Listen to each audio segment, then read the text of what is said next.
घ्यायचा। कळवण तालुक्यातील कोसवण येथे 2 मोटरसायकलींची समोरासमोर भीषण धडक होऊन गंभीर अपघात झाला। या अपघातात दोन्ही वाहनचालक गंभीर जखमी झाले असून त्यांची प्रकृती चिंताजनक असल्याची माहिती मिळाली आहे। सुदैवाने या दुर्घटनेत कोणतीही जीवितहानी झालेली नाही। मिळालेल्या माहितीनुसार जयदरकडून शाईन मोटरसायकल कोसवणकडे येत असताना समोरून येणारी मोटरसायकल यांच्यात जोरदार धडक झाली। धडकेचा आवाज मोठा असल्याने परिसरातील नागरिकांनी तात्काळ घटनास्थळी धाव घेतली। अपघात इतका भीषण होता की दोन्ही दुचाकींचे मोठे नुकसान झाले। स्थानिक ग्रामस्थांनी तत्परता दाखवत जखमींना त्वरित रुग्णवाहिकेतून जयदर येथील रुग्णालयात दाखल केले।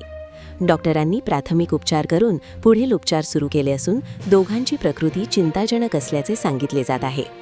आवश्यक असल्यास त्यांना पुढील उपचारासाठी जिल्हा रुग्णालयात हलविण्याची शक्यता वर्तविण्यात येत आहे।